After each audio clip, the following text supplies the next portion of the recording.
behind, and Sebastian Marin, your first repeat top split winner of the qualifying series. He knew it was just a matter of time when Hunter Sr. is victorious. Josh Adams taking the win at Iowa. Juicy Spider Motorsports takes home the 1-2-3 finish.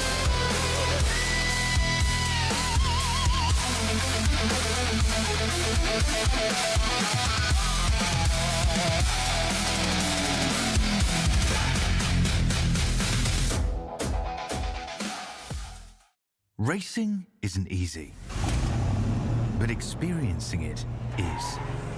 iRacing puts you in the driver's seat with the industry's leading sim racing game. Drive on laser scan replicas of the greatest racing circuits from around the world. Go head-to-head against other drivers chosen by skill-based matchmaking to ensure competitive racing at every level. Compete across all your favorite series.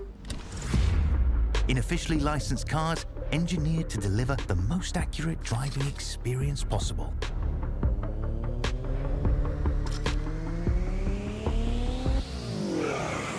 Join a race or host your own with players from across the globe. Race against the computer or in a league with friends. Feel the thrill behind the wheel. Visit iRacing.com.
The last great Coliseum is where gladiators will do battle in the Mystic Racing League tonight. For this running of the Downtown Auto Sales Truck Series presented by Pest Busters, their Sound Gear 200 from the Bristol Motor Speedway. I'm your host and producer tonight, Morgan Cook, alongside Gavin Grubb, as we have all season long. Dougie Beard providing the cameras for us. Big thank you to him. And Gavin, you're a bit of a short track ace, some would say. Bristol Motor Speedway right in the wheelhouse. Tell me about how you get around this last great Coliseum. Well, there's two ways you can get around here, and that is wrap the bottom, save your tires, and be fast on the long run. Or you can wait on the track to widen out as the race goes on, and you can be fast by utilizing every lane to get around traffic and just put as much distance between you and the cars behind you as possible. One of the very few short tracks that has a predominant top lane and a predominant bottom lane. Usually it's one or the other. We'll see both be fast tonight. And the cool thing about this racetrack is the groove is going to move around at the very start of the run. Like you said, Gavin, bottom is going to be where it's at. As we get later in the run, top side, when the tires wear out, drivers will be ripping the lip, so to speak, trying to get speed off of these high banked concrete corners. 30 degrees of banking, some of the highest we see anywhere on oval racetracks in North America. 5 degrees on the front stretch. It's almost like a mini Dover self-cleaning style racetrack. If you crash, you usually end up down near the inside wall, Gavin. Hard to avoid accidents here, especially because you're always in traffic. Yeah, that's one thing you got to watch out for, is especially with all the cars we're going to have on track tonight. I think you said there's either 30 or 32. It is going to be crowded out there, and there was a lot of discrepancy between the front and the back of the pack during practice. So we will see lap traffic come into play quick, and it will be in play all night long. You'll probably be lapping traffic after about 15 to 20 laps under green before you start to catch the tail of the field. Maybe even sooner if things don't quite go well at the back of the field. Let's look at your schedule as we run here. Bristol is third from the bottom on the left side, then Milwaukee and Kentucky to round out the month of April. Move over to Irwindale, Five Flags, and Charlotte, your next handful of racetracks that we're going to see here. A lot of short tracks on that schedule, Gavin. Milwaukee being kind of intermediate, Irwindale and Five Flags obviously well under that mile mark in terms of length. Really going to be a time for short track drivers to start to get a footing in the point standings. Yeah, it's going to be great to see that and great to watch because we're really going to see where the short track aces put themselves up towards the top of the field. And then when we get into that second half of the season, how it balances itself out. And even if once you look past Charlotte, Lanier, a short track. Worldwide Technology is a mile and a third, kind of a weird size, kind of fall. It drives like a bigger Martinsville almost. Lime Rock being the road course. Fairgrounds, that's a short track as well. Knoxville's another dirt track. IRP's a short track. Richmond's a short track. You end up having a lot of these under or right around a mile racetracks on this schedule. It really does change kind of how you have to drive them because you got to be super, super aggressive at those racetracks to be able to make hay. And there's a lot of hay to be made here in this schedule. Yeah, there is. And I just love this schedule. Every time we look at it, I notice something new or notice something that I really like. And the amount of short tracks, road courses, and even 2 dirt tracks on here is just an excellent schedule. Definitely a wide range of racetracks that we are going to see. Got some 2-milers, an auto club a little bit later, a lot of road courses, some super speedways, of course, etc., etc., etc. And as we etc. our way out of the warm-up session, drivers have already qualified, and it's time to get down to your grid. Where will your favorite driver start 200 laps at Bristol? We're about to find out. Should be no surprise, the front row. River Hayes and Devin Curl. If you had anything different, well, sorry to say, better scrap that bingo card this week. Third spot, Gavin Hinson. What a great lap for the 39. Christian Barnes, Waterforce Racing teammate, make up row number 2. Fifth tonight, Tyler Stevenson in the 1. Noah Hubbard will start in the 6th spot. Seventh tonight, Jonathan Giasheri in the 54. Strong run last night in the KT IndyCar Series. Caleb Hunt also had a strong run. Will start in the 8th position. Your top 10 belongs to Steven Addison and Brad T. Nelson. In 11th, Sean Merriman is starting. In 12th, Adam Holston in that 48 truck.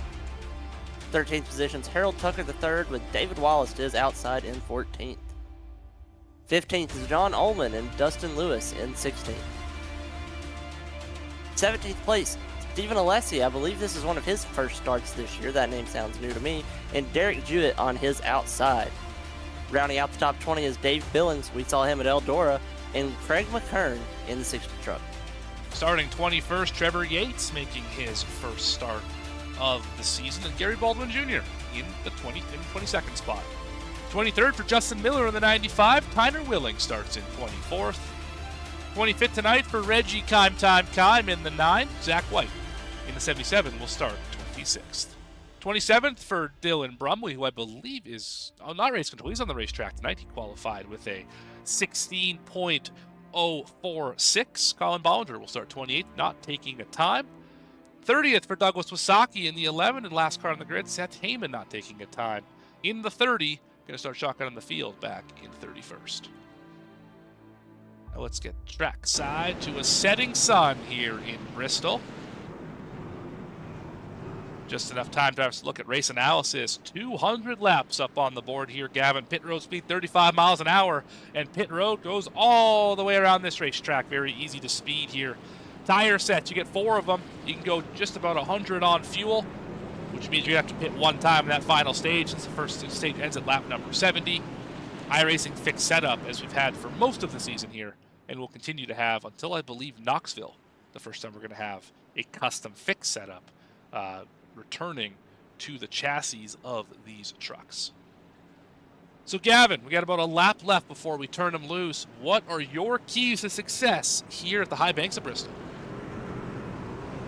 You have 4 sets of tires for 200 laps, but knowing there's that guaranteed caution on lap 70, save your tires early and play the strategy to where you can be up front and have fresh tires at the same time and be able to drive away from the cars behind you. And track position is the most important thing here tonight. If you don't have it, oh, you're going to wish you had it. You're going to get stuck in traffic and have a really hard time getting around it. Pace truck pulls onto pit road, and we are in the start zone and green here in Bristol.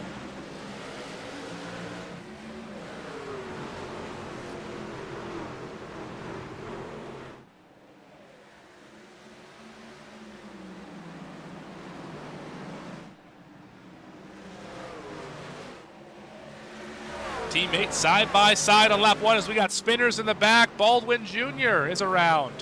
Bunch of cars around. There's a caution out.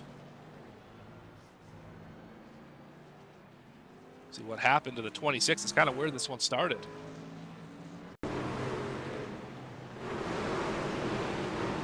So here's Baldwin up on the top side. A little bit free up there to start the race, I would imagine. Not a lot of rubber. Oh, someone already having issues. I think he had to hit the brakes there. Willing got into him. And then the 17 trying to avoid.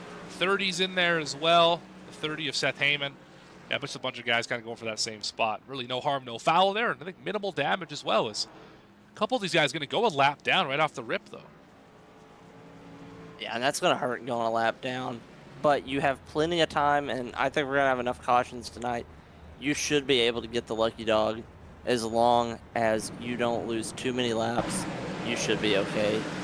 But I don't think that wreck was too bad there. 26 looked like he saw some smoke in front of him and just got on the brakes too hard, and the back of the truck just came around on him. And that's what I'm seeing as well.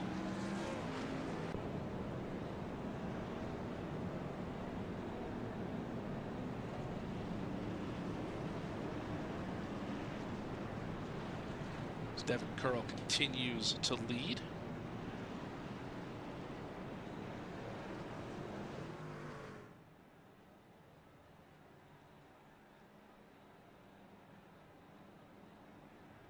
Yeah, it looks like that 26 truck is still on pit road, so he's going to be multiple laps down now.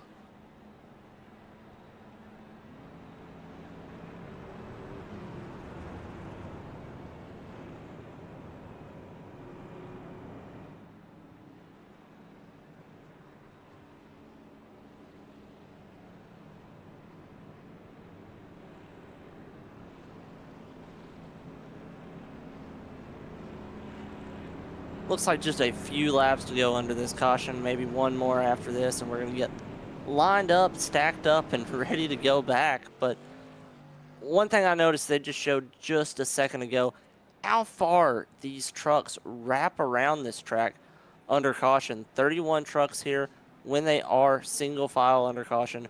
Really takes up more than half the track, as we're going to watch them go through the chews here.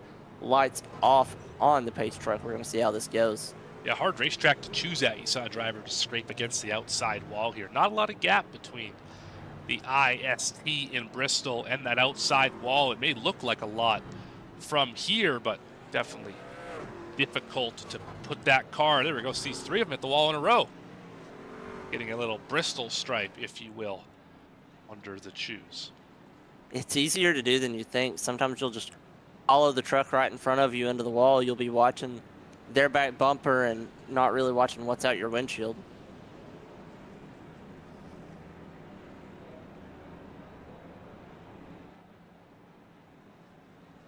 Lights off on the pace truck. Should be getting underway here in just a moment. 7 laps in. 200 up on the board. Lap 70 will be that first stage.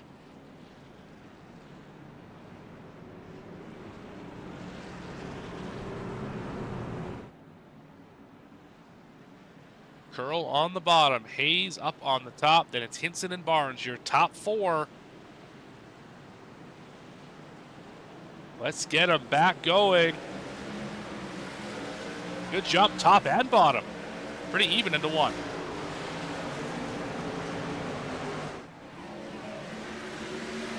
Single file out here for the top three battle. Well, for a moment, Hubbard put the bumper to Hinson for a minute there.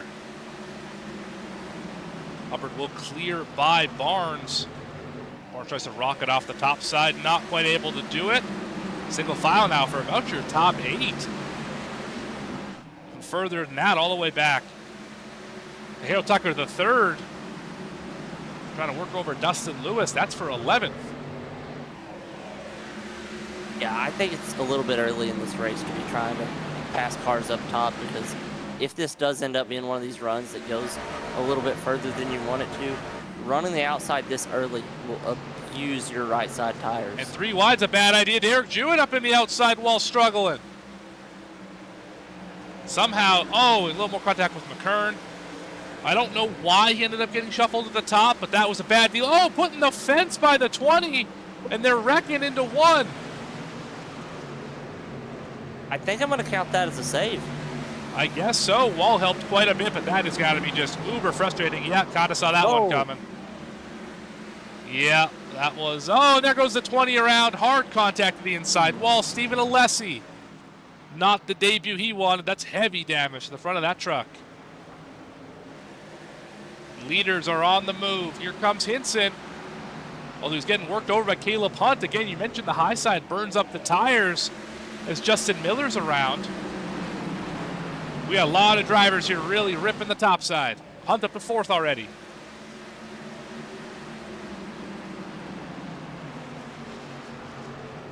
Yeah, everybody up front right now really wanting to prove me wrong by just going up there to the top and ripping their way up to the front, and hopefully they can maintain their position running that top line, because it does heat up those tires fast. And while we were looking at some of the action in the back, Hubbard actually took the lead away from Curl, so Noah Hubbard leading this one. Curl back to 2nd as they catch up to Reggie Kime. You mentioned kind of the conveyor belt effect. There's a look above the racetrack. See, down in the turn number 1, that's the lead pack. You can see the cars in the backstretch. Those are the cars a lap down, or about to be a lap down, I should say, if we stay under green. So already the field starting to spread out across this racetrack. Curl now back up to the point, trying to get the spot away from Hubbard. Trying that high side out.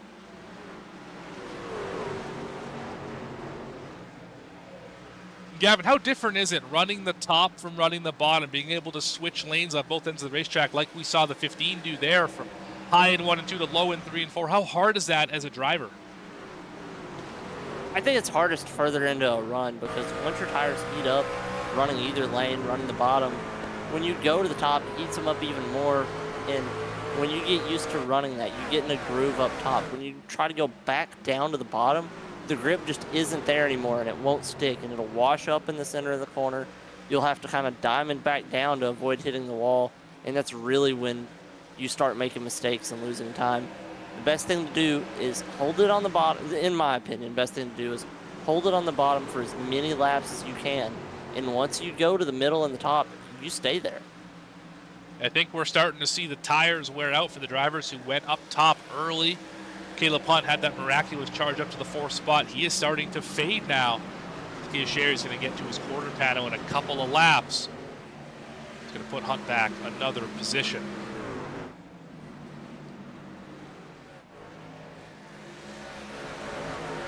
I really like what they're doing early on right now is Christian Barnes. I haven't seen him leave that bottom lane yet. He did lose a few positions there at the start, but he's maintaining an 8th. And as the longer this run goes, he's going to be able to pick off some of these trucks in front of him and move closer and closer to the front. Yeah, Tucker the third is another driver who went straight to the top side to pass cars. Paying the price right now, Nelson has been glued to the bottom for a while as Stevenson has to work through traffic. King in the 50 into the back of Dustin Lewis in the 8. Almost contact there between Lewis and Nelson for 12th. Tyler Willing has had a bit of a spin. Almost up in front of Alessi, who is 4 laps down in the 20. Dave Billings had an issue as well. He's well off the pace this lap.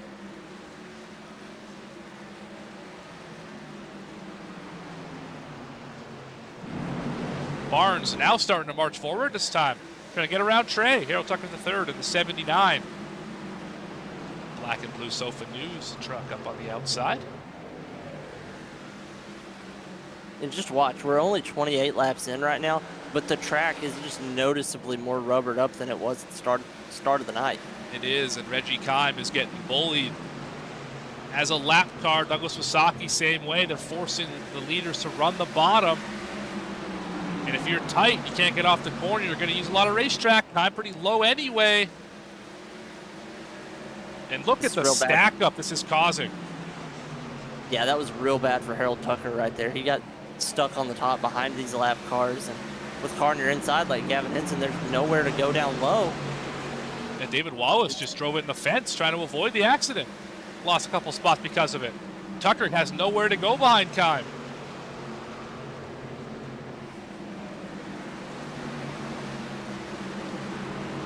You got 3 wide here, but it's not a great idea. I mean, when you think about forcing the issue, we're almost halfway through the stage. And Tucker finally forces his way down to the bottom, but I mean, lost so many spots, at least 3 or 4 of them, because he got stuck behind the lap traffic.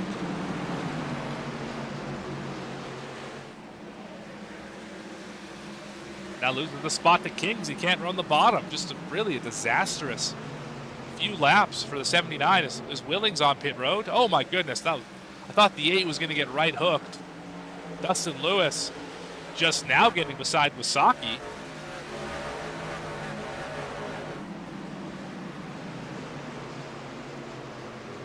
Finally clears that slower traffic because we're 3 wide in front of him. Caleb Hunt's going to get turned in front of the field. And Dustin Lewis, the one who gets in his door. Caution is out. Caution is out. Saw it here. Gishiri got to the bottom. Hunt tries to run the arc into the corner. Slides up a little bit. Oh, they're trying to get around Baldwin as well. That's where the issue came from, is the lap truck. Not much Caleb could have done there to avoid the accident. Just unfortunately got tagged and spun. Dustin Lewis really nowhere to go either. Caught up in that one. That was just a really bad spot to catch that lap truck, I think. Like, out of turn 2, I believe it was there. The front stretch and back stretch do look a lot alike here. He did kind of come down in the middle lane just a little bit, but there's really not much room to work with there. Absolutely. We're going to take a quick step aside. We'll be back in just a moment.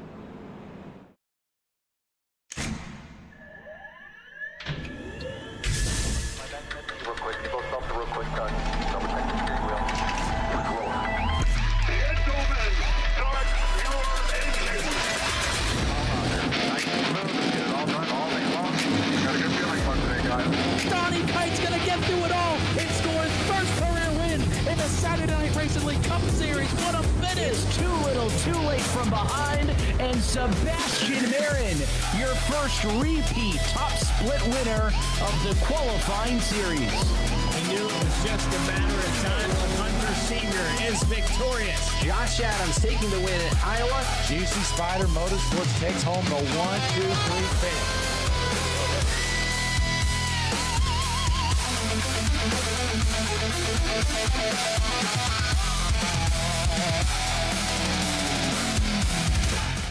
Racing isn't easy, but experiencing it is.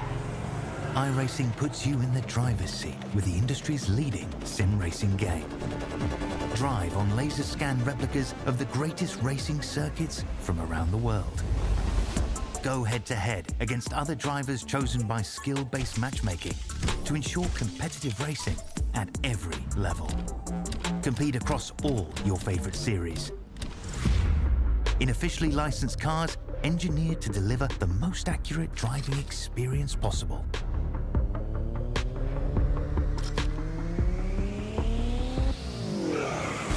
Join a race or host your own with players from across the globe. Race against the computer or in a league with friends. Feel the thrill behind the wheel. visit iRacing.com.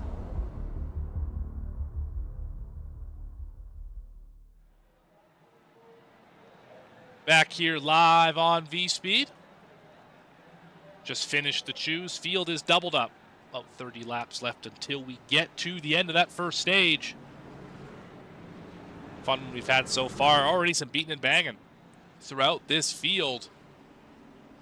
Under caution for contact between Caleb Hunt and Jonathan Giasheri from inside the top 10 since the 19 around. 8 gets collected as well. They find themselves now back in the 20s in this one.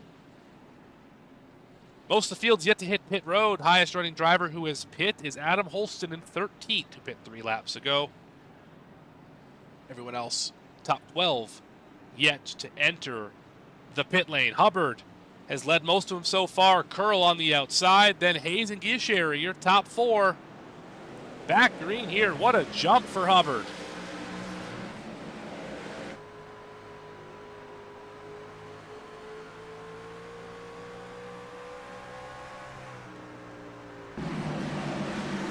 Easily clear for the 12.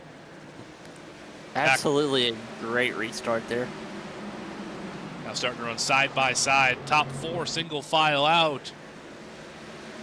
Barnes and his teammate Hinson, they're the ones battling for 5th. Barnes clears for the moment.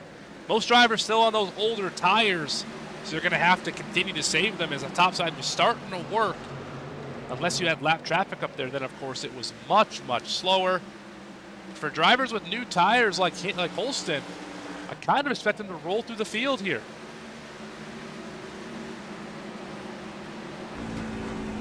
Yeah, and I don't know if 25 laps until the stage here, if he can just lay completely off and just honestly drive like a wimp, to say it in the simplest term possible. If he can wait out the stage, flip it, get to the front, and try to save his tires as much as possible, if he can capitalize on a lot of track position there. Well, stage points seem to be on his mind right now as he just passed 2 cars in 1 lap. Caution is out again. Justin Miller has gone around.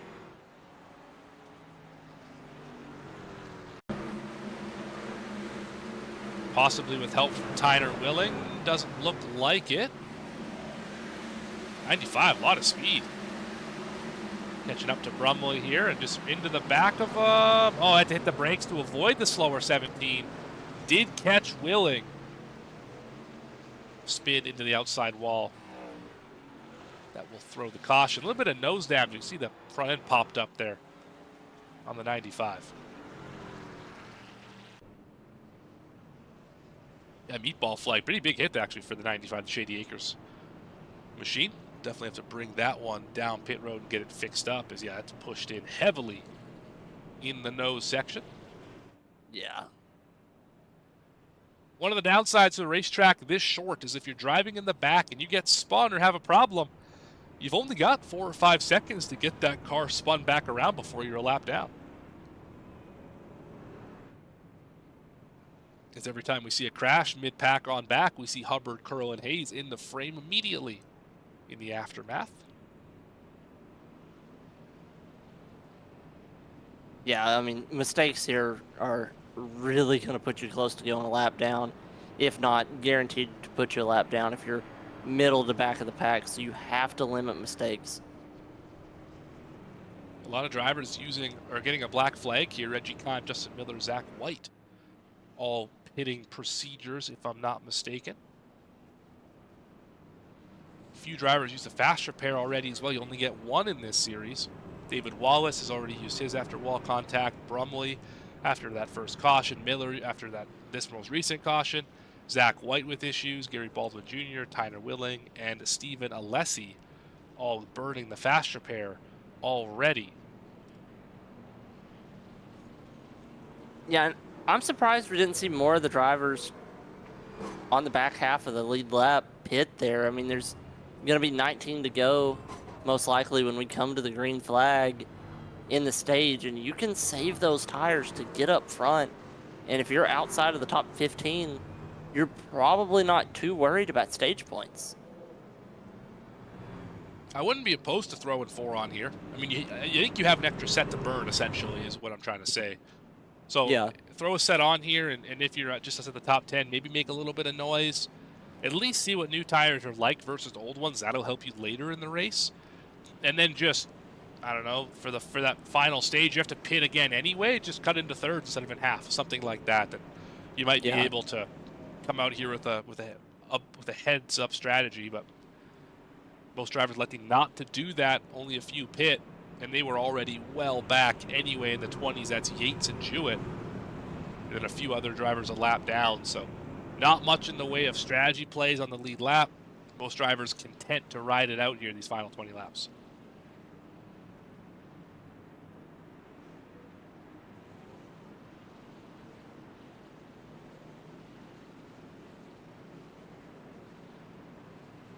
Pace car has the field in tow, dives off the racetrack. Back in the hands of Hubbard and Curlin. Look at Hubbard go again. Another car length gap. Into turn number 1, no contest. On the front row again.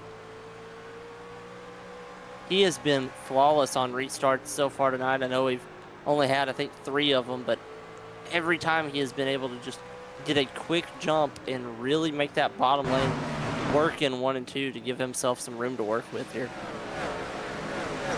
And those front 4 or 5 always seem to be able to get out to a single file situation. Hinson fighting along Giasheri. That is for 5th. As the 39 will clear now for the moment. And caution out again. Justin Miller again. Look at that. Oh, and got a lot of help from Gary Baldwin Jr. there. Yeah, a lot of assistance. Both drivers the meatball for that, actually. Oh, and there goes the 20. With problems, I think that was actually what triggered the caution. What happened to Stephen Alessi?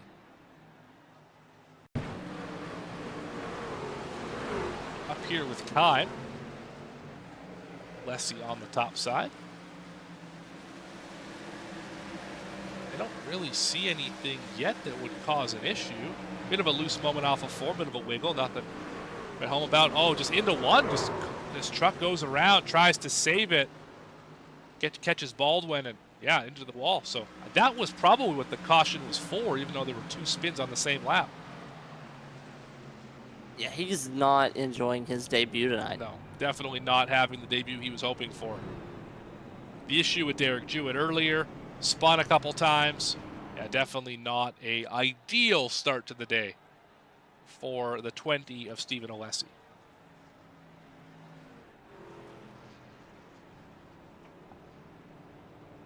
Quick recap for you. Working our 4th cockpit of the day. 2 lead changes. Curl had it. Hubbard took it. That's pretty much it. Yeah, Stephen Alessi might not be having a fun night, but Noah Hubbard is enjoying his. So far. A lot of race left. And if it was anything like last night, which if you haven't tuned into the KT IndyCar series to watch that Iowa race from last night, almost every time the leader got away, they had a moment where they spun. Had a wiggle, had a bobble, something gave the lead right back, including with 2 laps to go, handing the lead to Christian Barnes for the eventual win under the yellow checker, as they have in IndyCar. Wild race. Tons of carnage. It was definitely an eventful short track event for the first time they've been on a racetrack smaller than a mile this season, the KT IndyCar series. I'm just sitting here being so impressed of how you can go from being in an IndyCar to hopping in a truck and being fast both nights. Yeah, and there were a lot of drivers last night who ran that race who were in this one. Devin Curl was one of them. Christian Barnes, of course, won last night. Adam Holston was there last night as well. Seth Heyman had a very fast car. Caleb Hunt was there. There are more in the list. I just don't want to go through everyone who was in the race. Maybe Kime was there, et cetera, et cetera. In fact, there's Kime on your screen right now. Not really sure what the 9's up to, as I don't really know what we're doing here, because I think we were coming to green. Pace lights back on. Well, he's got slim chickens on the side of the truck, so maybe that's where he's going. Possibly. Not going there in a hurry, though. That's for sure. I'd be in much more of a hurry to get Slim Chickens than that. Of course, title sponsor of the Cup Series you're going to see right here on Friday from Bristol on V-Speed. You know where we're racing tomorrow, Gavin, on Green Flag TV in the Casual Glass National Series? Where are we at? Normally you would say Bristol, right? No. We're going to Portland. Portland, Oregon. It's a long way from Bristol. Long way from Bristol, that's for sure. Turning left and right. See how well that goes. But for now, it's Bristol, baby. Back at it, just under 20 to go until we get to stage number 1. First time we've seen side-by-side for second in a while. Curl and Hayes, teammates, trying to chase down Hubbard and get the stage win.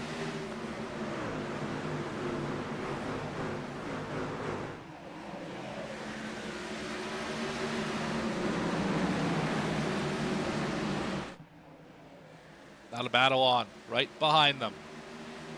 Adam Holston on those fresher tires, showing it. Somebody spun, it looks like, in front of the leaders. No harm, no foul, we stay green. Let's look at the 48 roll the bottom. Yeah, riding along with him right here, you're going to really be able to see good views. He's got to get into the brakes to stay off the back of River Hayes, but watch this drive. He's going to get kind of in the center of the corner here. Give him a bump. Use the bumper. You can tell he is way faster right there in the center. Able to get back to gas better. Yeah, but River Hayes is doing a great job defending. He is just not allowing, well, he was doing a great job defending. Only so much you can do when someone's beating your back bumper off. Yeah, but you have to really make sure the car on your inside can't utilize all of the track on corner exit, because that bottom line, especially on newer tires, is going to be faster. So if you can pin them down and slow down their corner exit, you can even out the momentum they're gaining. And Hayes still under fire for 4th. Christian Barnes got a bunch of hungry drivers right behind him. Hinson, as well as the 33 of Brad Nelson. So we have 5 to go in the stage. Hubbard by 2/10 over Curl, and here comes Holston. He's not out of this thing yet. So this tells everyone, new tires, they matter. But Holston's got to get around Curl right here on this corner. He's going to get to the quarter panel. He's going to be alongside, not quite. Could not get the run off the corner as he tried the high side. Unless he's up there already, he's going to make contact with the leader. He's going to slow down Curl. Here goes the 48 to the bottom. 3 to go in the stage. I really like what Holston was doing before that lap car helped him out there. He was trying to kind of roll the middle and diamond off the end of the corner. That way he could use more momentum without getting his nose chopped off, and it's working for him because he's at the bumper of Hubbard now. Yeah, Curl goes to the top. Might get worked over here by the 48. It's going to be tight off the corner. I think Curl led that time around. We got 1 lap to go in the stage. Can Holston get there? He's got 1 more corner to make it happen. He's gotten past the 15 alongside Hubbard. But off of turn number 4, Hubbard's going to eke ahead. He will get the stage win. Noah Hubbard.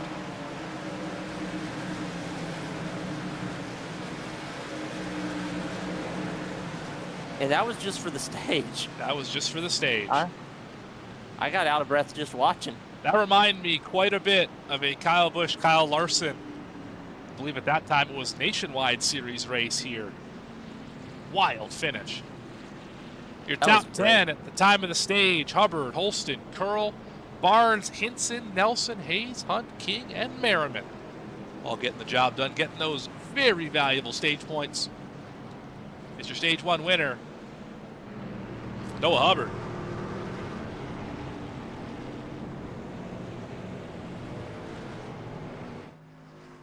Five cautions, 2 lead changes. He took it away, never gave it back. Or the 12th.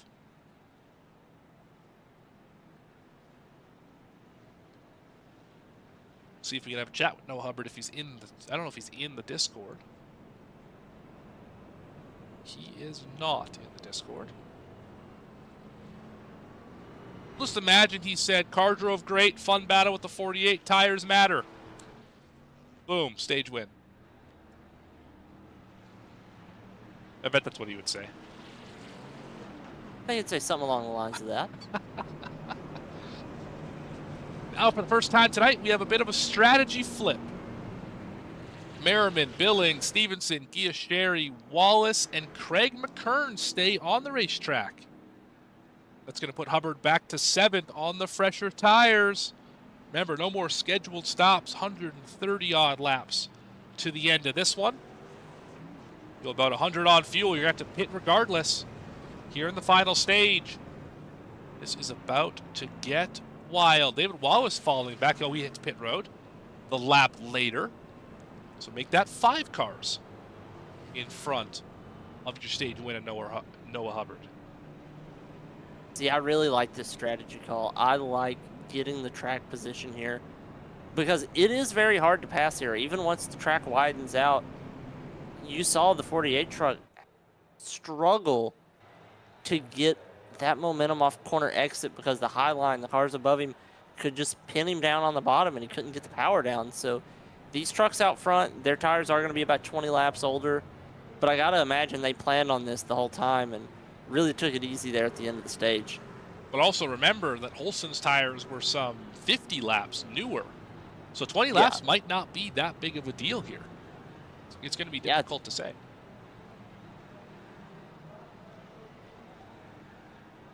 So you're going to have to pit anyway. Most likely you're going to take 4 if it is under green or under yellow anyway. So I like the call. Issue with Devin Curl cycled back to 23rd. So that is going to be a wild drive through the field for the car that finished 3rd in stage number 1. Hitting the choose here. Split decision so far. So far, lines are even. Back to even. At this point, when you're this far back, you really just pick whichever lane you think is going to be the better for you to restart in terms of where you're going to grip up. You don't even think about how many cars are in front of you because you're not really going to gain much when you're back here in the 20s. But up at the front, up in the top 10 or 12, you're counting cars in each lane. You know that there's, say, 12 in front of you. If 7 go to the bottom, you best be going to the top because you're going to gain a spot or 2. So even if you get put in the wrong line, gaining a spot on the restart, if there's another quickie yellow, that could be the difference between you finishing in 12th and you finishing in 3rd should things shake out better in the future. It's all about those split-second decisions on every restart and every choose.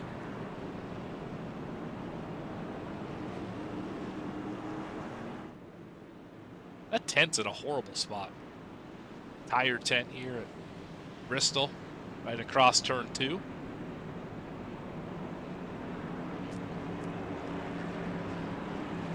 Yeah, it is a little bit of a obstruction to our view. It looks like a bouncy house, you know? It's not, though. Tires are a little bouncy. Pace truck is off, and top side is rolling. Oh, we're 3 wide. Billings got stuffed in the middle. And there he goes. Down into McKern, back up into traffic, and that's a parking lot out of turn 2. A whole field is involved in it. Oh my goodness, we have a lot of cars go a lap down here as drivers can't get through because everyone's stuck. Pace truck doesn't care. Pace truck. Hayes is in it. Jewett's in it. Tucker's in it. Oh man, what a disaster off of turn 2. It all started off with Dave Billings. Back a little further here. I think it was the 54 again. Remember, saw the same thing with Caleb Hunt. That's 54 is an aggressive driver. Made a move to the bottom, stuck Billings in the middle, and the 48 really had no choice but to go around. And just look at the carnage that ensues afterwards. See, there's the jump outside. Got a really good jump. Billings kind of got caught sleeping. Opens the middle and then just gets spun. Worst out of this one was for sure the 50. That car's killed. Yeah, look at all these cars involved. A lot of guys did a great job of not hitting anything. But at this point, where do you go? Everyone's stopped. You can't go anywhere.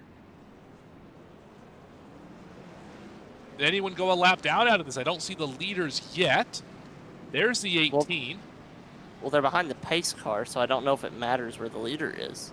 Well, they'll get waved around, so they should be good. I just mean, like, if you're stopped and leader passes you, you go a lap down because you're involved in the caution, right? So, Yeah. nope, it doesn't look like anybody. It looks like Merriman kind of did the gentlemanly thing and just let everyone get back going. That was a big hit for the 50. That is not ideal for a lot of these guys. A lot of frustration, too, because that was part of that strategy. That was a slower truck that got turned around, and the 54 didn't have to make that aggressive of a move. His tires were 20 laps newer. He was going to be able to make that pass anyway. Not only did he have fresher tires, he's been faster all night long, so... Zachary King, it's Morgan and Gavin up in the booth. You got a copy? Yeah, what's going on, guys? Well, I think you got the worst out of that accident. You got turned to the outside wall pretty aggressively there. How bad is the damage on this blue and white number 50? Oh, it was a meatball. But luckily we have a faster pair in this series, so it helps out. But I thought I had it clear until almost, I think I was in the air and I was like, oh, I was looking at the wall. So that wasn't cool, but you know, it happens. Yeah, hooked at the last possible second. What's it going to take for you to get back into this one? Is actually still in the top 10 here. Is most of the field at the stop for that accident? I don't know. I get turned around. I'm like, I need to get back going straight so I don't go a lap down or anything like that. But I didn't realize how big the damage was, or how big the wreck was. That was hilarious. I'm just happy we're still able to be in this race. Shout out to the 54 for that one. That was amazing. I saw that thing coming and I thought I had it clear by going to the high line. But obviously didn't. Got clobbered in it. But it is what it is. Absolutely. Well, I got Jepper. Who do you want to thank? Who do you want to shout out? And good luck the rest of the way at Bristol. Yeah, shout out to Ideal Pest LLC, Ideal K9, Advanced Work Vans. Sorry, they're screaming in my ear right now. Advanced Work Vans, Gilbert's Fleet Commercial, K1 Speed, Gen Blossom Design Studio, MX Wraps Designs. They give us phenomenal paint schemes every week. Horseshoes RS, Mom. Hope you're watching. I know you probably are watching. I don't know. You might be at pool, but yeah, we're just having a blast here at Bristol. We're just gonna try to see where we can finish it. Awesome. Good luck the rest of the way, Zachary. Thank you, guys. That is Zachary King. Got the worst damage out of it, but we're all smiles in the 50 camp. I was about to say, I think he's having a good time. Yeah, seems to be. Especially since he's going to be up here in probably the top 10, it looks like. Maybe well up in the top 5, 6th position. After all of this melee shakes out, a lot of black flags, a lot of sorting out by race control to figure out what the heck we're doing here.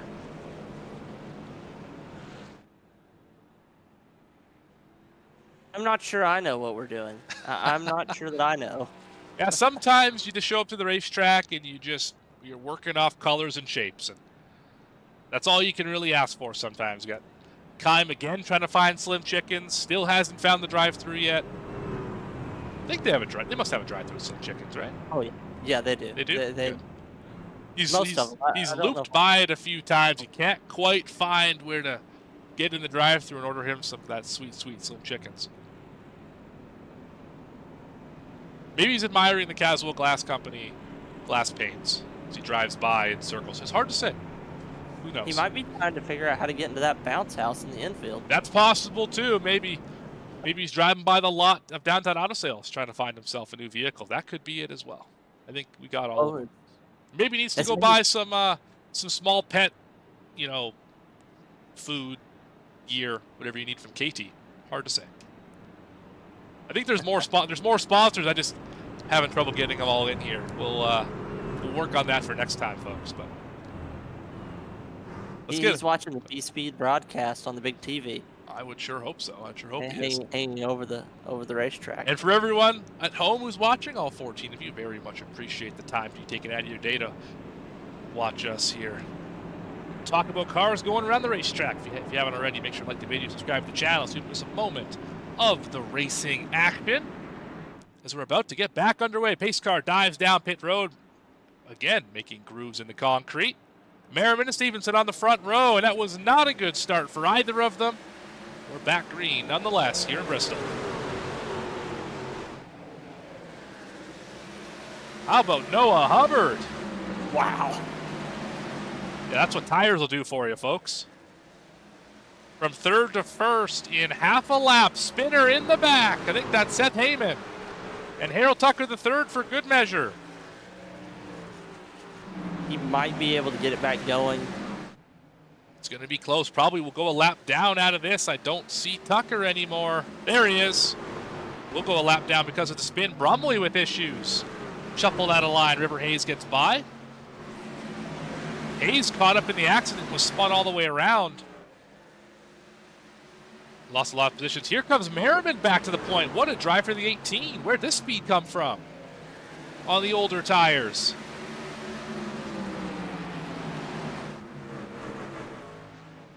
Gavin Hinson up in the fray making some noise. Zachary King with the damage repaired.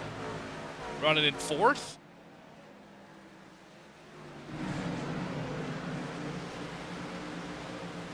Adam Holston. How Up in past the fifth. 50? Yeah, he's got the newest tires in the field after getting that damage repaired. Somebody spun in front of the leaders. I think that was Heyman again. Sure was. 30 having a rough night. You're right, 50 just shuffled back Merriman the third, now fourth. Yeah, those older tires on the 18 are starting to become a noticeable issue for him, but he's still in a better position than he was when we went to the stage break. So overall, it's a net positive for him. He might be frustrated right now, but if he can just hang in there and let this run get longer and longer, he'll be in a good spot. All you got to do now is just let it ride. Hubbard getting worked over by Hinson. His Harold Tucker the third, I think, it just went around. Sure did. Second time in as many laps. Another rough time for Trey. Kern getting passed here, this time by River Hayes. Ullman, I think, has gone around as well. It's a tough night for the admin team, as they're slipping and diving all over the place here.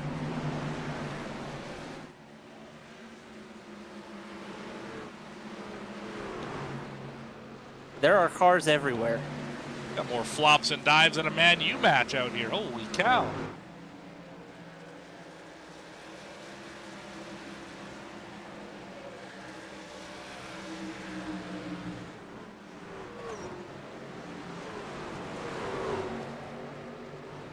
And I think that's a product of that giant wreck, because it put a lot of different cars with a lot of different pace in different spots. And Oh, everyone's big issue catching for up. the 14. Wow. Oh, my goodness. I think he's just trying to get out of the way, but that could have been disastrous. I think Heyman now on pit road here. Billings on pit road. Just saw him dive down. As Hinson trying to chase down Hubbard. Hinson tired of finishing second. Talked to him a couple days ago. There's the tire tent again. Passing Ullman, who goes a lap down.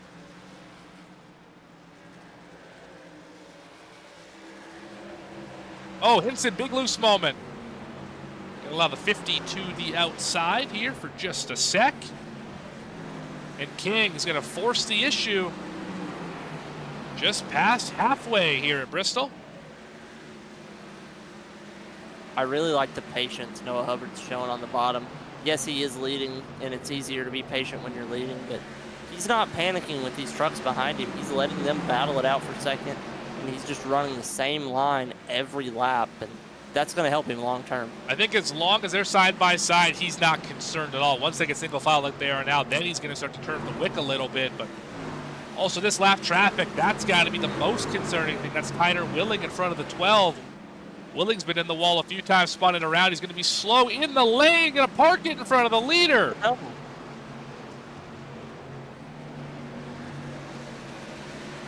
Navigating lap traffic at a short track is And one of the most name important. A more things you have. iconic duo.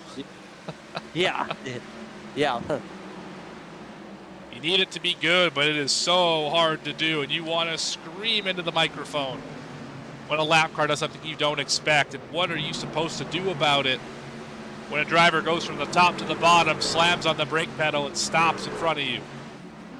He was trying to get out of the way, but as Oh, he was trying to- contact! Around goes Hinson. Off the nose of Adam Holston. No caution yet. And Henson's going to lose all that track position he had back into the teens now. Caution Ferry, not depositing any money under the pillow this time. I was going to say a loony, but y'all don't know what that is, so we're not going to talk about that.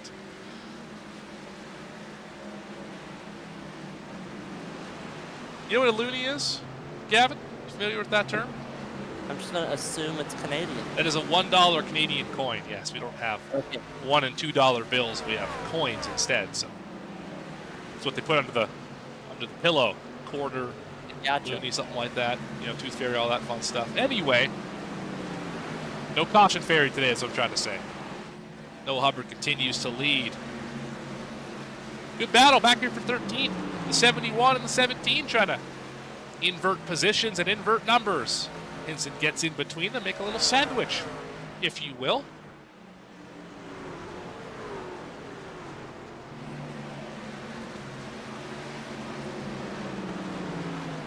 There has been a lot happening this run, and race control has kept it green, which I like, because now it's allowing these guys to actually race each other and not have to fight traffic. They're spread out and everybody's able to drive their line and make the moves they want to now, and it's really going to put on a good show, I think. While I agree with you for the most part, it is still so frustrating when you get spun off somebody's front bumper and there's nothing to help you out, right? Going back to the case of Hinson, where Hinson didn't do anything wrong from what I saw, just got run to the back of, not egregious contact, but enough in a bad... Oh, Tyler Willett smacked the wall on exit. Enough to get the car to spin around, of course. And all Hinson has to show for it is negative 11 spots, right? Back here with worse tires, about to go a lap down because he's over half a lap down now, stuck in traffic, can't pass him, his tires are heated up.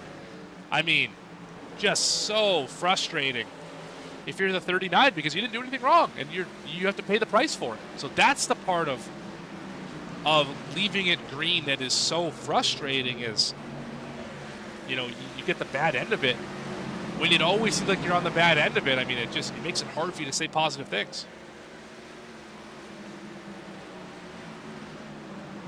Absolutely, but I feel like as a fan and as a driver, you like very different things about a race.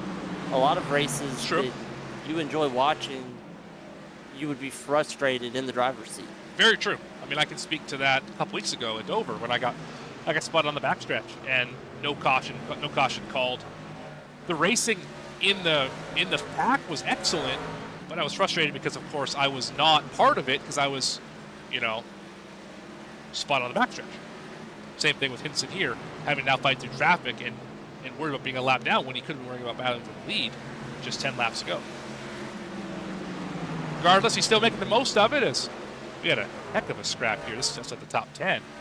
Oh, Hinson loose off of 4, pushing that thing as hard as he can. There's Derek Jewett. Haven't talked about him since the incident with the 20 well earlier in the race. Jewett up to 12th with a little bit of damage on the left front, not using the fast repair yet. As Hinson clears all of these guys. Clearly a lot of speed, not 39.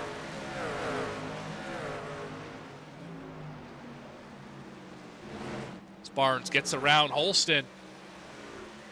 I think he used Kime as a pick.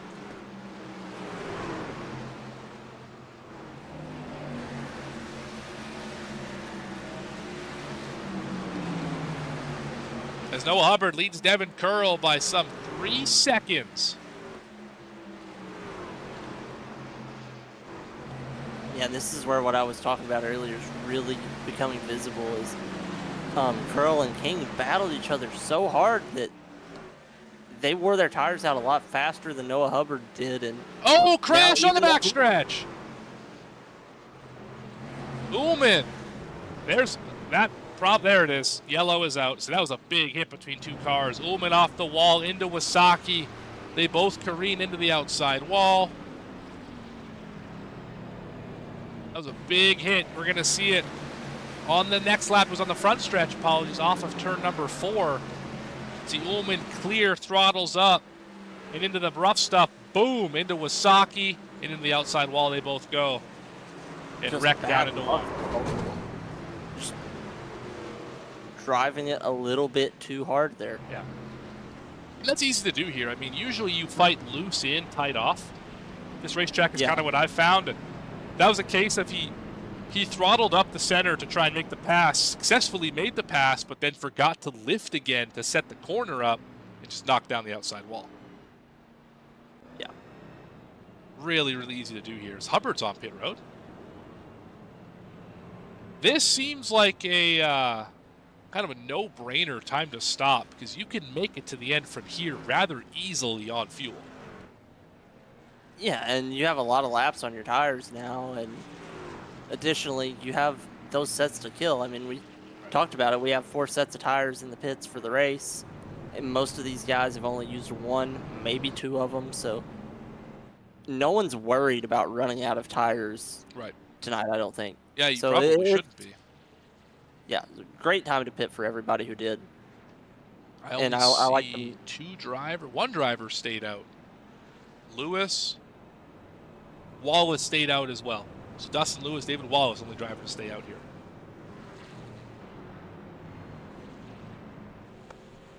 Don't love that for them, though. That's going to make it a tough, tough road to get down later in this race.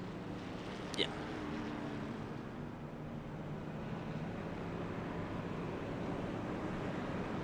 And you know what driver this caution really helped? Gavin Hinson? Him too, and River Hayes. Both of them working their way back up through the field. Hayes up to 5th now. And Wallace, black flag. Oh, that's entering close pit for the 08. One of the extra fresh tires is going to get that greeted with a end of the longest line penalty. Now there's one driver on old rubber, and that would be Dustin Lewis in the 8. Little modification to the nose of that truck as well. It's hard to see because, you know, is that truck even really there? All I see is tires in an 8. Badacha. I was going to make a John Cena joke there, but I couldn't figure out how to make it work. Rather than the G.I. Joe number 8. Zachary King has a real shot at inheriting the lead here on this restart. I think the whole field's going to take the bottom here. Yeah, top. The next 3 all took the bottom. Hayes going to restart outside the front row. Right behind Dustin Lewis. Apologies. Nobody wanted to restart behind the car with the 50-lap old tires, understandably.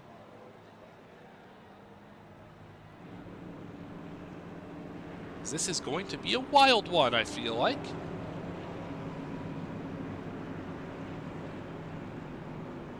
Pretty brisk pace to this one. Only an hour into the race. Yeah, you click off laps so fast here that a 200-lap race, you look at that on the schedule and you're like, man, this is going to take forever. And you get here, and it's going to be one of the faster races we run all season. When it's good, it's great. When it's bad, oh, is it bad? I think that's the best way you can explain short tracks on iRacing, period. When you get laps ticking off, like you said, you can get these things done in, 15 seconds. High 15 seconds. That's just a touch under 4 a minute. I mean, you get through these quickly. But man, when you're pacing, these laps take forever to get done.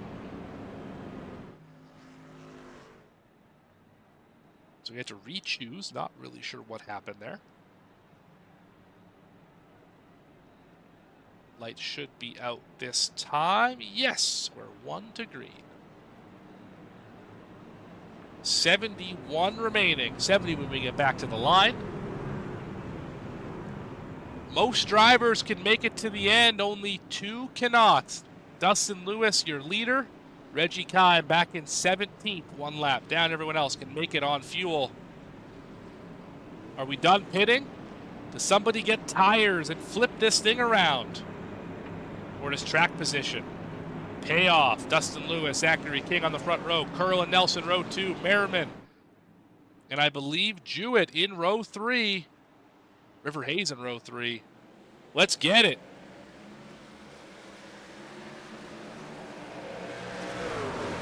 King with the preferred line on the bottom. He's going to easily get that spot away. New leader. It's the 50.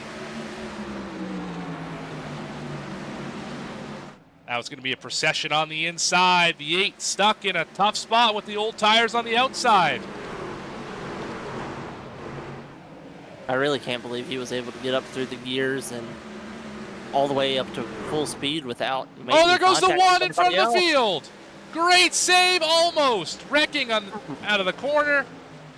There is the caution. Tyler Stevenson. Oh, David Wallace caught the barrels. That's a day ender for the 08. Oh, no.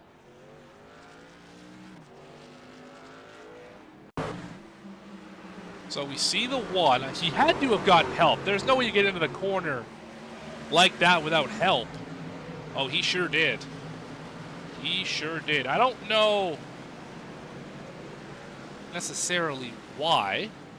Oh, yeah, Wallace just... Ooh. Oh, man. What on earth? Let's go check out David Wallace here first, because that was a monster hit.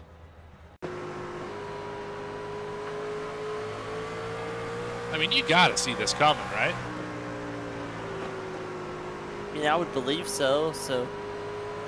Like, they're wrecking well into turn 3 now. Tucker saw it. He's already off the gas. You see smoke right here. You see the car, and then... We're almost throttled up. Like, he was about ready to push the pedal down and just nailed the 1. Let's ride on board here with the 39. Get his perspective.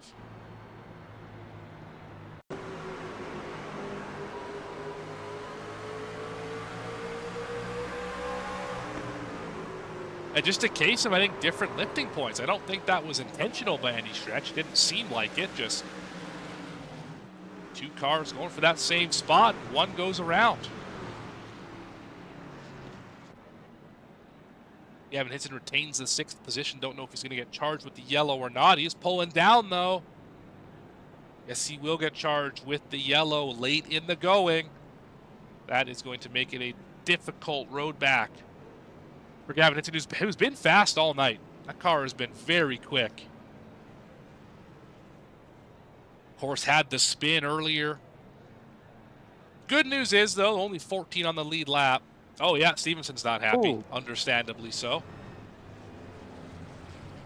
Yeah, now... Take it easy here, guys. Yeah, now we're going to start parking people. Take it easy.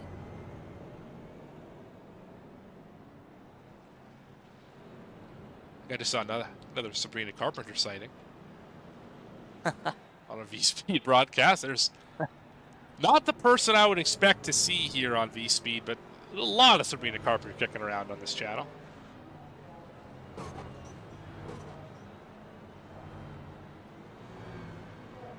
Oh, it wouldn't be Bristol without a little bit of drama, would it, Gavin? I think we've had plenty of drama, plenty of action.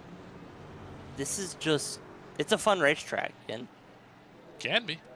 It sure it can gives be. It gives us plenty to talk about up here. Yeah, usually it does. King is your leader. Same tires as Curl, Nelson, Hayes, Merriman, and everyone else up in the top 8. Fresh tires for Lewis, Jewett, and Stevenson. 10, 11, and 12. I don't know why we keep double choosing here. I'm a little confused on the choosing procedures. That's why we do it twice, just for good measure, I guess. Are we choosing twice, or are they just adding the lap to the caution just to keep the field from being too spread out, because it takes a while to choose? Well, I understand the race control procedures of adding the lap because it's a short track, but I don't know why the field continues to choose twice. You know, like, you only got to choose one time. Choosing a second time's not going to really change it for you. Just choose once, and you'll be okay. That's the part I'm confused about, is the drivers, not race control. Yeah, I gotcha. Wild one, though we've seen today. A little recap for you. 8 cautions, 8 lead changes. Stage winner was Noah Hubbard. Haven't really said his name since then. Mired back in 9th after getting shuffled back. I think truck's got a little bit of damage tonight too. Yeah, I think Noah's fast enough. There was 60 laps left. in this race, he can still find his way back up into the top 3. He's in the frame, so that's a good sign. You can see him just on the right side of your screen, the nose of that 12. There it is. Inside on the 4th row. Back into the start zone. There goes the 50. Good jump for Zachary King. Can he hang on for 60 more laps to claim his victory?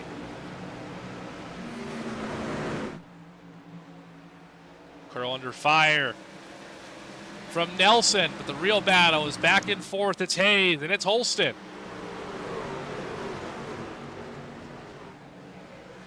This Hubbard put Merriman in a bit of a bad spot.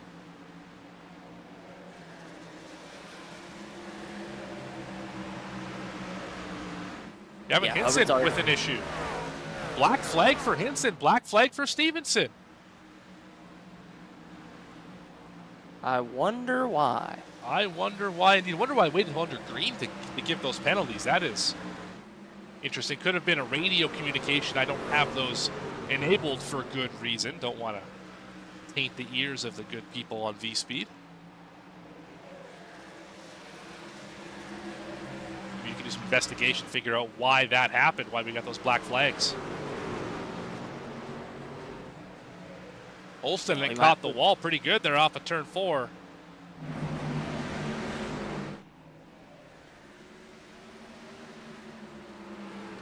Somebody spun, caution's out. Dave Billings. No, not Dave Billings. Willing? I'm not sure who it was who went around.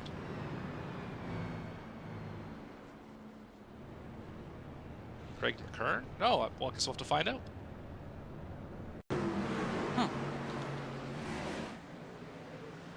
Oh, it was the 14. I was right the first time. It was Dave Billings. See him right there.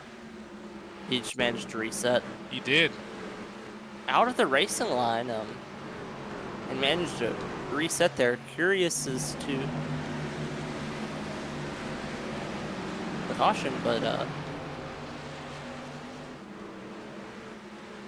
just loose off the corner. Ooh. Boom. Maybe. Well, he was coming back up into track. I could see that one. I got it. Okay, it looked like he was going to come back up and just didn't. So. Yeah. Probably the right call. Yeah, with how bad that truck was smoking, he wasn't going anywhere unless he reset. True. So. And how the field was barreling down on him, so the leader's in frame. Takes one slip from a leader to just destroy a bunch of cars. Yeah, absolutely the right call there. I believe we're getting word from race control on the penalties to the 39 and the 1. Stay tuned for that one. That should be an interesting breakdown. King, Curl, Nelson, Hayes, Hubbard, your top 5.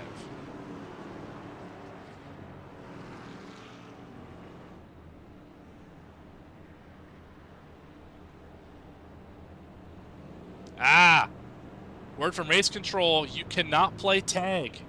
No bumper tag. The 1 and 39, we're engaged in a little bit of bumper tag, and that will trigger that black flag under green.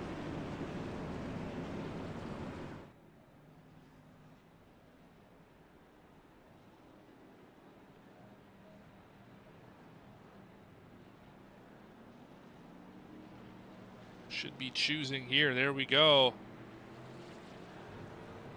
No real surprises on the choose.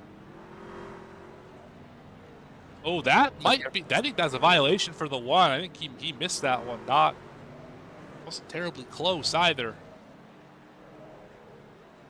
Yeah, that was a little late there. I believe the rule is you can't drive over the I, S, or T in Bristol, and he was right over the S. I guess we will find out. Pace lights back on for a moment as we give that one more lap for drivers to be able to get settled in. Are we going to re-choose? No. I think they heard me up here in the booth. And take a look at that top line where the rubber is really starting to come in. This is the darkest we've seen it all night around the top, and there's more and more grip up there. There's going to be more speed up there, and if you can get the top rolling, now's the time to do it. and make some passes and make up time here late. What I find interesting about this racetrack is under caution, where you pace, it picks up all the rubber and then it redeposits it, but you don't run up against the wall so the rubber never gets picked up. So initially you might have more grip running way up against the wall on the initial fire off until the rubber gets laid back down. Is this going to be the final restart of the night? 50 laps to go, and we're back racing at Bristol.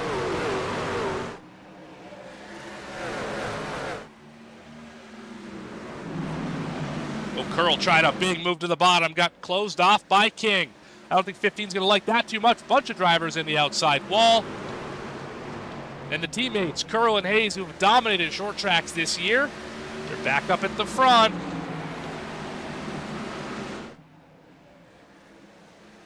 I don't really love the attitude of the 50 car here. It is sliding around, really washing up in the center of the corner. He's going to use up his tires doing that, and he needs to be patient, make the cars behind you use up their tires getting around you.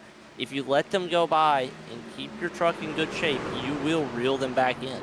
I think on the same token, you don't know if we're done with cautions yet. You might want to stay up at the front just to be able to play the restart game again, because you get 2 to 3 laps basically free to go out there and run before they reel you back in after a good jump. So that might be the play here for the 50, is just try and hang on to the point. But Curl, not given much of a choice anymore, going to try the high side here for a few laps.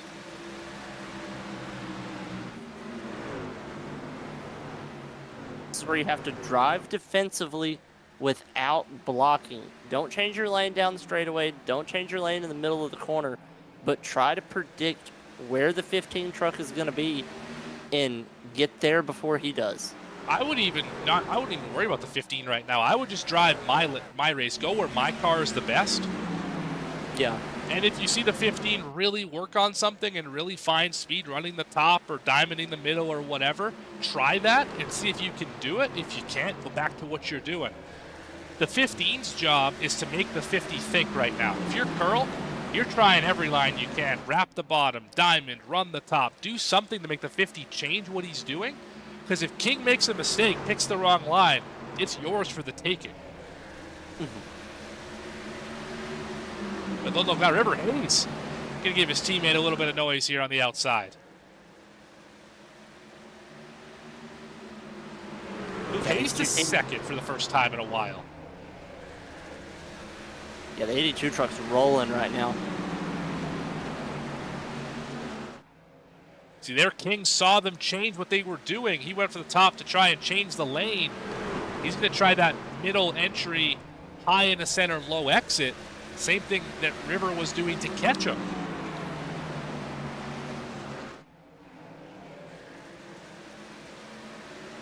Yeah, that is a really good defensive lane choice to do, because you're basically protecting all of the momentum points. The only issue is that right there in the center, if someone gets to your inside, just like we saw with Hinson earlier, you're spinning. You're going around, no question about it. Might not be a problem here as Hayes goes way to the outside. You're going to get the massive run down the straightaway. Still 2 truck lengths back. So roll off at 2. You got to catch McKern. Yeah, where do they get McKern at? He's going to get out of the way. Good move by the 60. Checked up Curl and everyone behind him. That's going to give Hayes a little bit more breathing room. So we're under 40 until we check the box at Bristol. Oh, 3 wide. Hubbard and Nelson with McKern on the outside. Don't like this.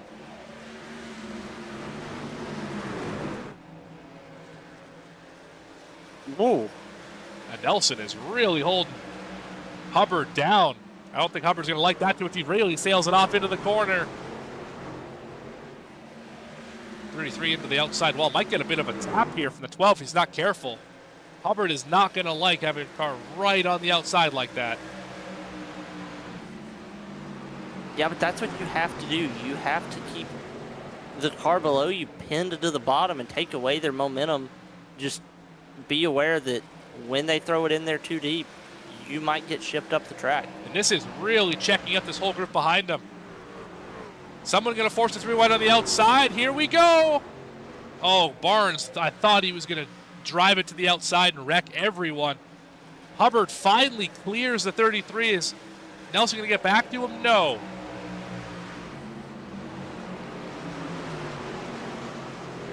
Nelson, Really the dangerous cork spot. in the bottle right now.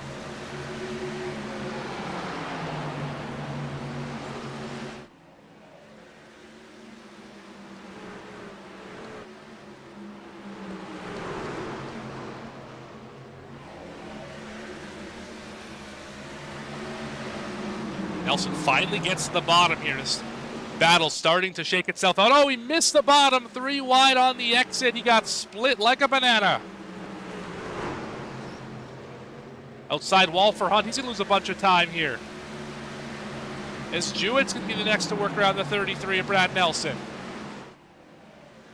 Up front, not missing much. King up by 7/10 over Curl, and Hayes working over the back bumper of the 15. Curl got back around Hayes. 30 laps to go. Can Zachary King hang on? Do we have another caution to shake it up? Does anyone on new tires like Christian Barnes have anything for the front runners as Tucker's in the wall again? Oh, Yeah, Kime he's with got heavy damage. Kime can't see. Reggie Kime with the hood up in the air. What are we doing here? What is going on? Oh, It's a party. This sticker sure is distracting, but I love Fig Newtons. That is unbelievable that he's still on the racetrack. He must have a really good spotter helping him out. Truck might have gotten faster, hard to say. As Barnes works around Hubbard. All that Oh, extra Hubbard down. to the back bumper. Didn't like that clear off of turn 2. Yeah, he didn't like it, but if you're Christian Barnes, you have to go. I mean, you have to make up more than 1/10 of a second a lap if you want to win this race. You got a lot of ways to go here. And the next 2 to pass are going to be difficult to get to. Hayes and Curl, as Nelson still under fire. Going to fall back to Merriman here. Merriman gets by. That's Nelson back to 11th. That's at a top 10 spot after restarting. I think inside row 2. Yeah, but Barnes is doing a really good job closing that gap. It's down to 2 seconds, and it was at 2.5 seconds just about 2 laps ago. Can Barnes get it done? Riding on board with the 27.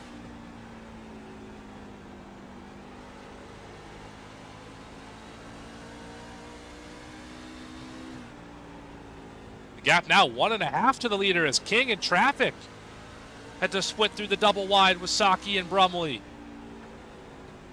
And see, while that helped these guys chasing him there, now it's going to be helping Zachary King because they have to navigate these 2-lap trucks.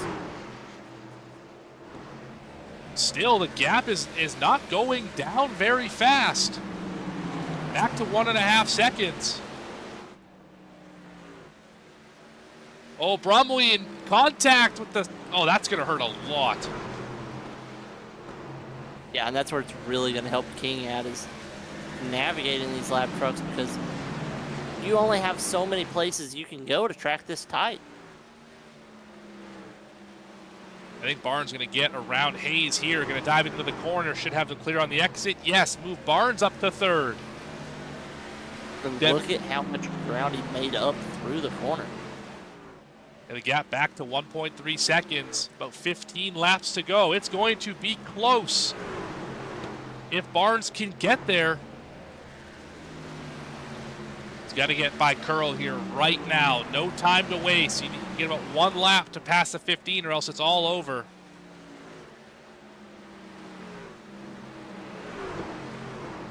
Curl doing everything he can to keep the 27 down there. But Barnes will clear. Now the gap's down to 1 second. You're ahead of schedule. Yeah, don't kill the truck on the way to the leader now if you're Christian Barnes. On the flip side, you've only got 1 shot at it. You might as well drive it for all it's worth. drive 100%, but don't overstep that or you will end up in the wall. That's right. He's way faster. Like he's 3/10. He's 3/10 a lap faster here. I mean, all he has to do is get there. The pass should be easy. I think he Ullman is up there. in the wall. I think you're right. He's within a few car lengths now. Ullman's going to hurt the exit of the 50. Battle for the lead with under 20 laps to go. Barnes to the top side, going to take momentum away. Can King block it? Oh, King's going to put him in the fence. He's going to try it again. High defense. Oh, he's going to get in the corner panel. King working hard to keep the lead. Barnes got him here.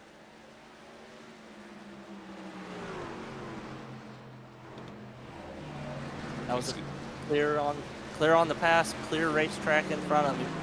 10 laps around Bristol. Caution is out. Trevor Yates has gone around, and we got to re-rack him and restack him. There's Sabrina again. Oh, big contact with Brumley there.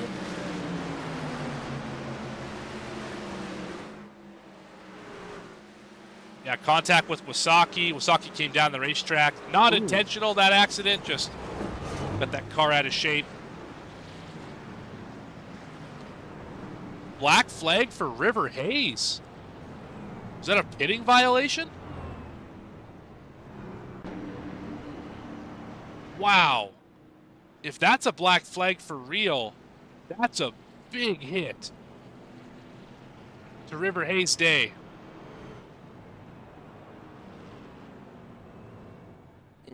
We're gonna find out here. I think it got cleared. I think we're okay here. Okay. I guess we'll see if he gets held. Nope, no black flag. Okay, good news for Hayes. Took 2 tires. This is going to get wild, folks. I'll tell you why. Under 10 laps to go. Top 4 stay out. Barnes, 44-lap-old tires. Hunt, 63-lap-old tires. Same for Brad T. Nelson. As Nelson, I think, just hit pit road, actually. So ignore that. And so did Yates.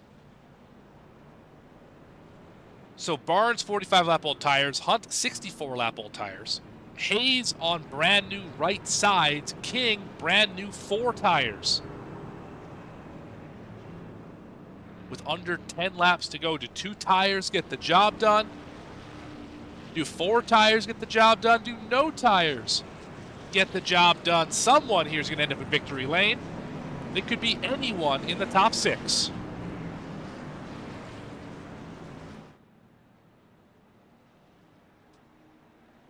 What do you think, Gavin? If you were in the situation, which of the top 6, that's Barnes, Hunt, Hayes, King, Hubbard, and Curl, who do you want to be right now? After the choose, I think Curl's in the best spot. Actually, I don't know. I think River Hayes might be being on the outside on the front row with 2 fresh tires. I would want to be... I'm thinking it's either Hayes or King. I really don't like being trapped behind the 2 cars with super old tires. Yeah. If you're Curl, I like being the leader on the outside, although you're at a disadvantage. I just don't know how 2 tires are going to hold up into 1. We haven't seen that all night. The only driver who knows for sure what he's got in turn 1 is going to be King. Yeah, now that I think of it, I don't know if Curl is in a good spot. I thought there was just going to be 1 truck with old tires in front of him, not 2. So that bottom line's probably going to stack, allowing the top 3 on the top. I think the race is going to be decided between those 3 drivers. And we saw Hubbard earlier cut from the top of outside of row 2 down to the lead in 1 lap. So it's possible. And he's been, in Hubbard being there 3rd on the outside lane, he led a bunch of laps, and I think he won the first stage. So Hubbard's been bad fast out all night. Got shuffled back, finally back up to the front with a little bit of damage right in front of the left rear wheel, but it's too late for damage to worry about it now because we're green with under 10 to go. Hunt shoved way up the racetrack. Barnes shoved out of line as well. Hayes takes the lead, as just we expected. And now King is on the attack. Oh, King's going to get into Hayes. Moved him up the racetrack. Here comes Curl. Curl's going to shove him out of line. King's going to wreck them all. Oh, my goodness. How did Curl save that? Devin Curl in the catbird seat, Gavin. I said he would be in a good spot, and then I said he wouldn't, so I'll take me 50% right. 4 more times around. Make it 3 as the field starts to wad up behind Devin Curl. Zachary King can't quite clear River Hayes, and here comes Noah Hubbard. Just a few more clean laps, and the 15 will go back to victory lane here. 2 more to go, 3 wide behind him. For a moment, as Yates back in the top 5 on those fresher tires. Some good rebounds to be had here in the top 10. But off of turn number 4, white flag in the air. They're wrecking behind them. Devin Curl might get the win right here. We stay green. Wisaki wrecked on the backstretch. And off of turn number 4 for the final time, your winner in Bristol, the short track king, Devin Curl. What a finish. What a race.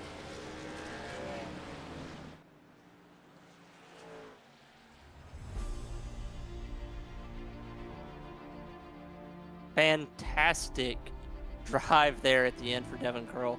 Started on the inside behind 2 trucks on old tires, managed to force the 19 out of the way without wrecking him, used that track position, that gap he had, to start making that run to the front. And then he was just faster than everyone else at the end. That's the kind of restart you see on a Saturday night short track. Drivers not afraid to put the bumper to each other. And I mean, I think the move of the race was his save off the front bumper of the 50 of King, because that should have spun him out and wrecked the field. Somehow, he kept that car from spinning, and that car ends up winning the race, Devin Curl, in the 15. We'll chat with him, Hayes, and King after this one. Let's get into your results. Devin Curl gets the job done. River Hayes gonna finish in second spot. Zachary King in third after, quite a finish that we just saw here at Bristol. Hubbard finishes fourth after winning stage number 1. Derek Jewett, the rebound of the day, no question. This driver was way in the back at one point in time, laps down with major damage, finishes in the top 5 for what was one of his first top 5s of the year in this series. John Merriman in 6th. Adam Holston will finish in 7th. Dustin Lewis 8th, matching the car number as always. Christian Barnes finishes 9th, and Brad T. Nelson rounds out your top 10. P11 is Caleb Hunt with Reggie Time in 12th. He started all the way back in 25th and had a very eventful night. Yates was 13th. Tyler Stevenson 14th. Gavin Henson had a rough last part of that race, ended up 15th, 2 laps down. Dylan Brumley in 16th. McKern in 17th. John Ullman 18th. Douglas Wasaki really put together a decent finish after being near the back all night, finished in the top 20, and Addison rounds out the top 20. 21st, Harold Tucker the third. We call him Trey, 11 laps down in 21st. Zach White, 22nd. Billings had a rough night, finishes 23rd. Wallace had a worse night, finishes in 24th. Tyner Willing, 25th spot. Heyman had a fast truck, but ended up having a couple incidents early in the race. Will finish 26th. Giasheri, 27th. Alessi in his debut was one to forget in 28th. Miller, 29th. Baldwin Jr. in the 30th spot. Last driver did not start was Colin Bollinger in 31st. Well, let's get down trackside and interview your top 3, starting off with third place, Zachary King.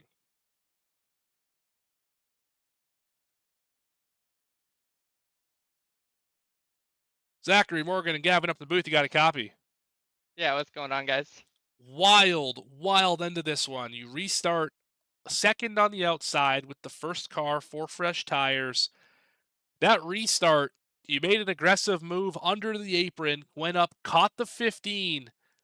What was the plan there, and what could you have done differently to get the win here tonight? I don't know. I think I just drove over my head for being in a position I was in. That's obviously seat time and experience of driving with these guys. But yeah, I mean, it is what it is. P3 finish. I can't be too mad at myself, but we did have a really good strategy and a really, really good truck. So wish we could have been on the top step, but it is what it is. Would it surprise you to know you set the fastest lap of the race today? Um, yeah, it does. I don't know how that happened. I don't know. This truck just tonight just felt different. Truck was fast, and I was able to put it wherever I wanted to. It fell off really, really bad. That's the only bad thing I had about it. But on the short runs, man, I felt like I was really, really strong. And then once we got to the middle part of the run, I felt like I was really, really good. And then the late run, that was just really, really bad. We talked to you middle of the race after you just got piled into the outside wall, took the fast repair, got it fixed up. After that, you never fell out of the top 10, ended up running and leading some laps there at the end. Was there anything you could have done to get the win tonight? If cautions fall differently, anything like that? Or was 57 laps all that the 50 was going to lead tonight? No, there's definitely things we could have did differently. When the 82 beat me off pit road, I knew he had 2 tires, so I knew I had to try to launch behind him. I knew he was going to clear Barnes, and then I was like, I need to make a move as soon as possible. And that's just on my end for being way too aggressive for no reason. Obviously, putting myself in that position, I mean, I knew I had to clear Barnes to try to get to the 82 because I knew I had enough time to catch him. But obviously, I think we just met in the middle there, going into turns 1 and 2 after I cleared Barnes. But we talked about it. Hopefully, me and him are on the same agreement on it. It was no malicious intent to try to hit him or anything. Maybe I'll try to give him a little bump there if we were down later in the race. But you know, it is what it is. P3, I can't be mad about that. I mean, I led I led 57 laps. I mean, I'll take that to the grave. I mean, leading laps here at Bristol is very, very difficult. So very happy to do it tonight. Well, third place, solid run, one of your best of the season. Who do you want to thank? Who do you want to shout out for a banner day here for the 50? Yeah, again, shout out to mom. You know, she always watches the streams.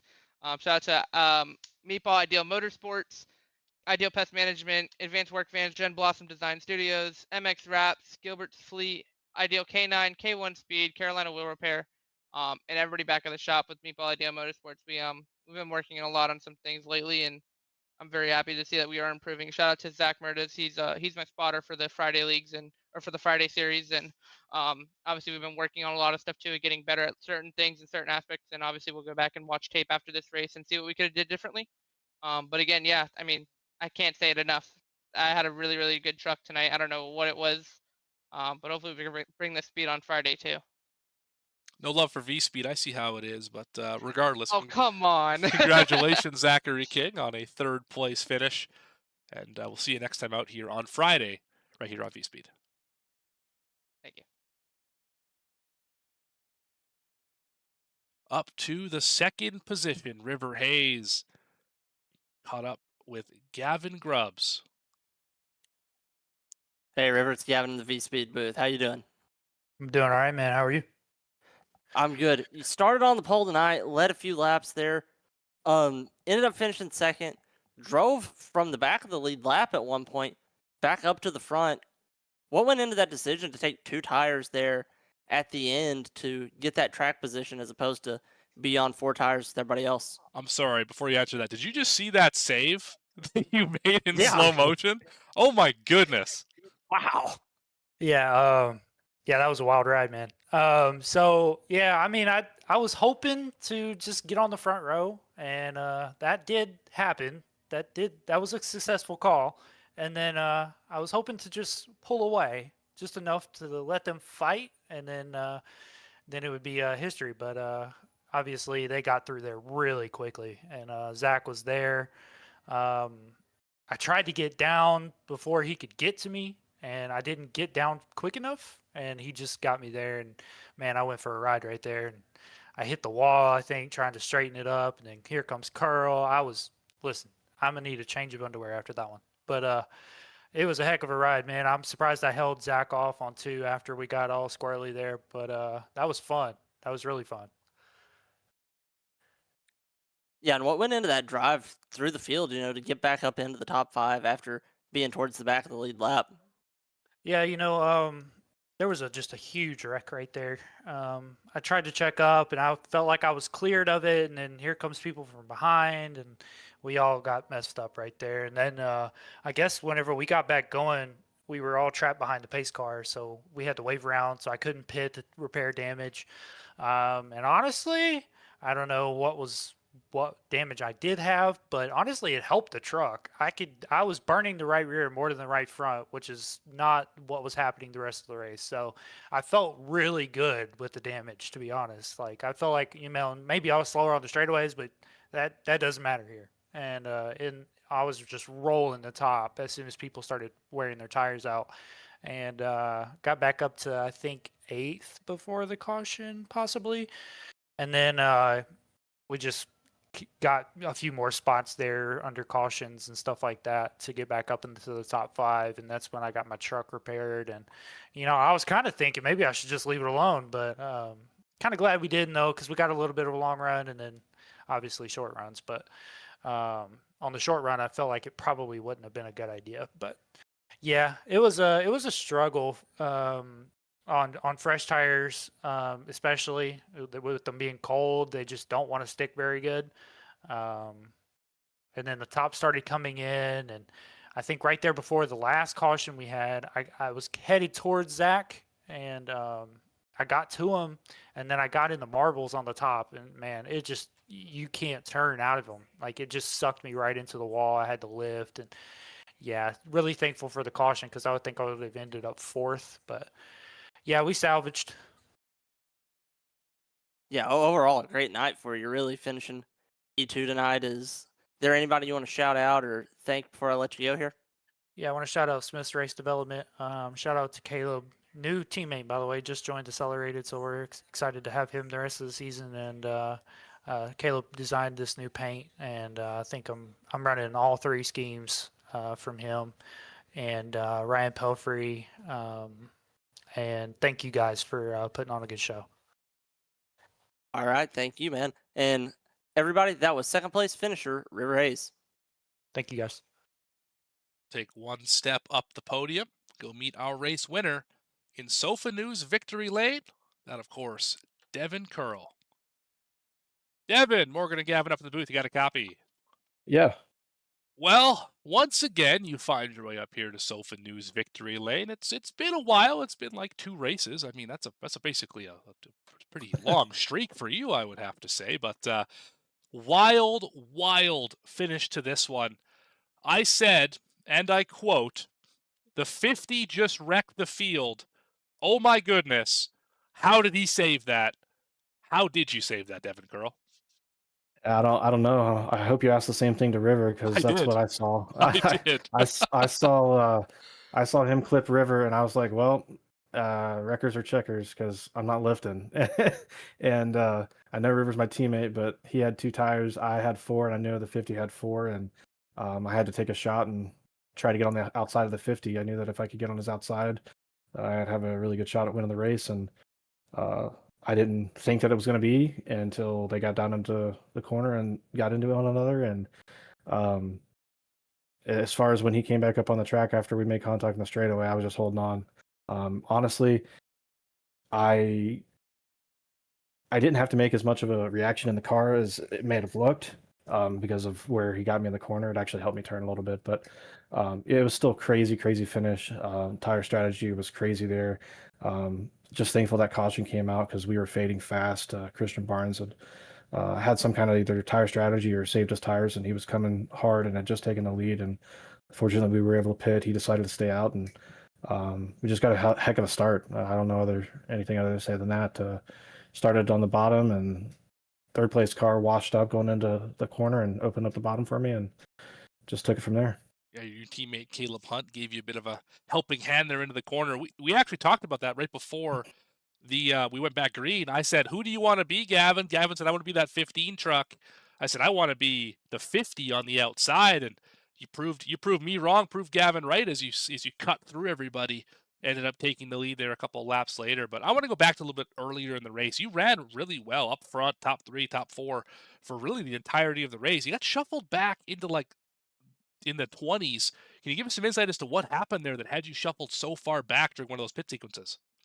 Yeah, unfortunately, actually, thank you for reminding me. I completely forgot. But unfortunately, I think we had a bit of a glitch or something on pit road. After the stage pit stop, I came off of pit road and it gave me a EOL for speeding, even though I was like going 15 miles an hour. So I'm actually going to review that now and see for sure if I deserve that or not. I'm sure that's But something yeah, good. it was a little weird. I think it may have been because I was like below pit road or something. Not quite sure because I was below the exit cone, so maybe it tracked my speed different. I'm gonna watch it now, but yeah, it shuffled me back. That restart wreck was actually the best thing that could have happened for me because I was so far back and it happened so far up front that it jammed the field up, and I was able to actually weave my way through all the stopped cars and gain a bunch of positions, not to mention all the guys that had wrecked and had to pit. So that got me from like 20th to top 10 like instantly. And so if that hadn't happened, I think it would have been a different story.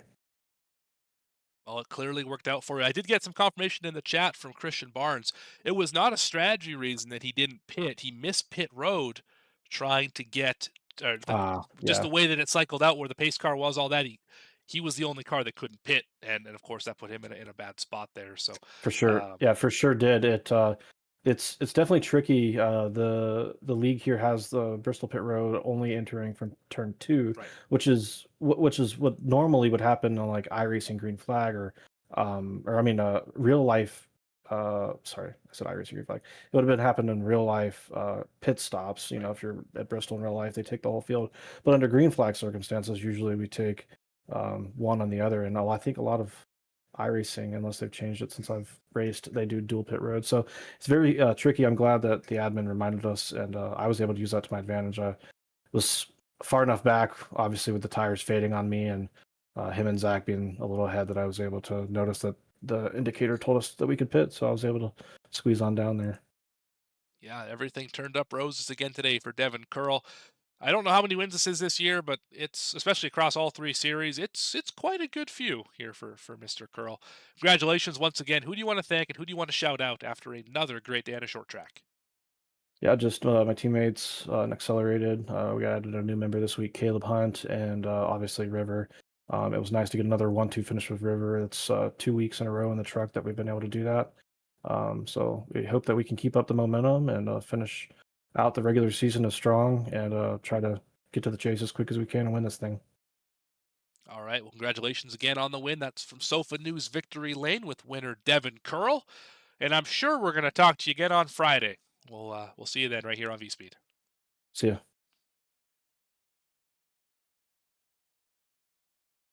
And that will do it for us here in the Mystic Racing League here on V-Speed, the Downtown Auto Sales Truck Series presented by Pest Busters for the Sound Gear 200. And Gavin, wild race tonight at Bristol, as we've been accustomed to see it. Just that finish is going to be one that's etched in the memory for a while, I think. Drivers sliding all over the racetrack, and eventually Devin Curl brings home the win. Yeah, I mean, there's nothing to say about this race other than what a show. I mean, it was good from the start. We had a few long runs. We had a lot of action. We actually had the big one at a short track. Usually you see that at the super speedway. We had guys who made it to the front from the back, guys who qualified good, who didn't really have that great of a night. A little bit of everything for everyone, and it made for a great show tonight. Was from top to bottom a fun one to watch. If you like what you saw, make sure you like the video, subscribe to the channel so you don't miss a moment of the racing action. From everyone here at V-Speed makes this thing possible. For Dougie Beard, who provides us the cameras we use, race in and race out. For my co-commentator Gavin Grubbs, I've been Morgan Cook, your host and producer here tonight. We'll see you next time right here on V-Speed Friday night for the Slim Chickens Cup Series in the Mystic Racing League.